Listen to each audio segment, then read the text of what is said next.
हरे कृष्णा, धन्यवाद बनाओ आप सभी को। तो आज एक हम सुंदर विषय लेकर आए हैं, हरि नाम की दिव्य ध्वनि।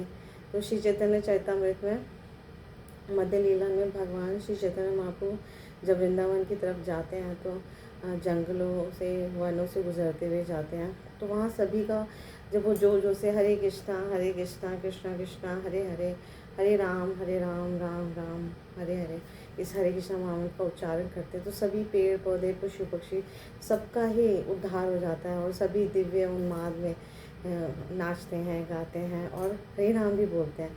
तो ये बहुत सुंदर श्लोक है। मध्य लीला अध्याय 17 श्लोक 45। हरि बोल बलि प्रभु करे उच्च ध्वनि, वृक्षलता प्रफुल्लित से ध्वनि सुने।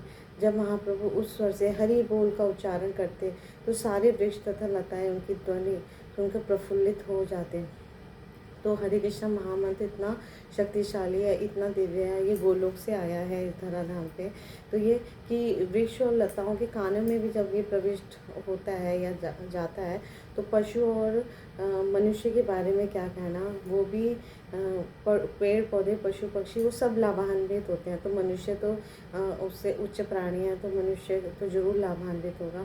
तो इसी प्रसंग में एक बार हरिनाम चिंतामणि में एक बहुत सुंदर प्रसंग आता है कि कैसे महाप्रभु एक बार हरिदास ठाकुर को पूछते हैं कि ये पेड़ पौधे, ये पशु पक्षी, इन सब का कैसे उद्धार होगा, इनको कैसे मैं उद्धार कर सकता हूँ। तो हरिदास ठाकुर हालांकि जानते हैं कि श्री चैतन्य महाप्रभु स्वयं भगवान हैं, वो मेरा यश बनाने के लिए प्रश्न मुझसे पूछ रहे हैं और इसका उत्तर भी उनको पता है। तो फिर भी हरिदास ठाकुर बताते हैं, उनका उत्तर देते हैं कि ये हरे कृष्णा महामंत्र की जब आप उच्च स्वर में कीर्तन करते हैं तो न केवल पेड़ पौधे बल्कि कीड़े मकोड़े या जितने भी जीव जंतु, अन्य प्राणी, सभी लाभान्वित होते हैं। तो इसलिए हरे कृष्ण के हमें जब महामंत्र में गाते हैं तो हमें जोर जोर से गाना चाहिए।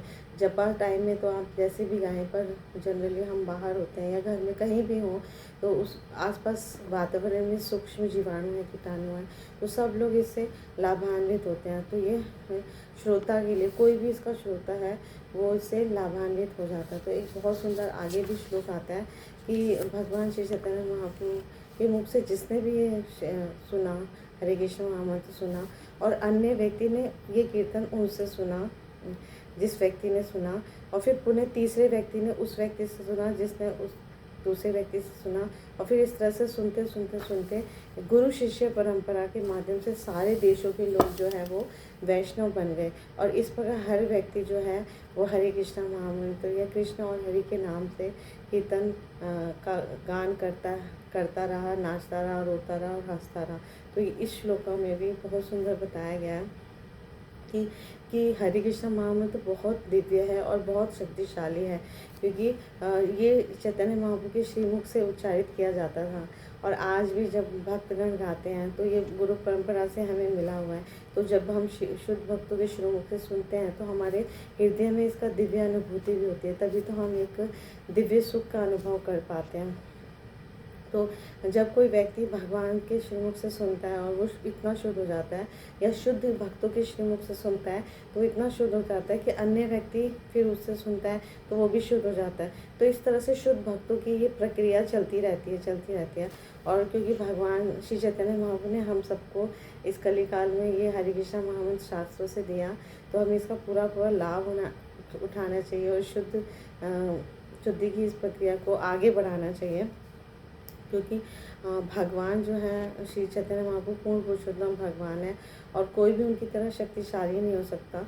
तो शुद्ध भक्त के, इसलिए शुद्ध भक्त के श्रीमुख से हमें ये हरे कृष्ण महामंत्र सुनना चाहिए, उसका सीधा असर हमारे हृदय के भीतर तक पहुंचता है।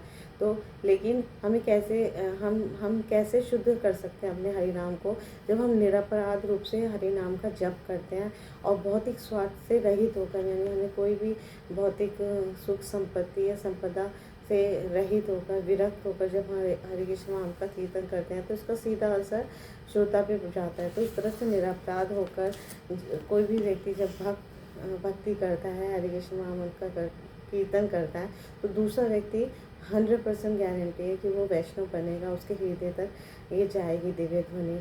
तो उससे एक अन्य वैष्णव उत्पन्न होता है। प्रकट होता है। तो ये परंपरा पद्धति है और ये हमें मिली है विरासत। हम बहुत सौभाग्यशाली हैं कि हम इस गुरु परंपरा में हैं, जहाँ पर स्वयं भगवान श्री चैतन्य महाप्रभु आए और इस गुरु परंपरा में जुड़े और उन्होंने श्री ईश्वरपुरी से दीक्षा ली, गुरु बनाया और हम सबको कृष्ण प्रेम बांटा। तो ये हमारा परम सौभाग्य है। इस कलिकाल में हम हरे कृष्णा महामंत्र ले पा रहे हैं और ये हरे कृष्णा महामंत्र हम सबको शुद्ध करने का बहुत सरल तरीका है। तो हम अपने मनुष्य जीवन को सफल बनाने के लिए सतत सदैव हरे कृष्णा कृष्णा कृष्णा हरे हरे, हरे राम राम राम हरे हरे इसका कीर्तन करना चाहिए। कभी जप में धीरे से, कभी संकीर्तन में बहुत ज़ोर से। निरंतर जब हम उच्चारण करेंगे ज़ोर ज़ोर से तो आसपास के जीव जंतु सभी प्राणी सभी लाभान्वित होंगे और 100% गारंटी है कि उनको भक्ति मिलेगी और वो भी कभी ना कभी मनुष्य जीवन पाकर जैसे उनके कान में प्रविष्ट होगा तो उनका उद्धार होगा, उनको भी मनुष्य जीवन मिलेगा, एक अवसर मिलेगा भक्ति करने का और फिर वो भी सफल हो जाएंगे। और इस तरह से हम अपना जीवन भी धन्य बनाएंगे और औरों को भी संलग्न करेंगे। तो इससे भगवान बहुत अतिशीघ्र हमसे प्रसन्न होते हैं। Thank you so much. Guru Maharaj की जय, श्री प्रभुपाद की जय, आप सब भक्तों की जय, हरे कृष्णा महामंत्र की जय। धन्यवाद।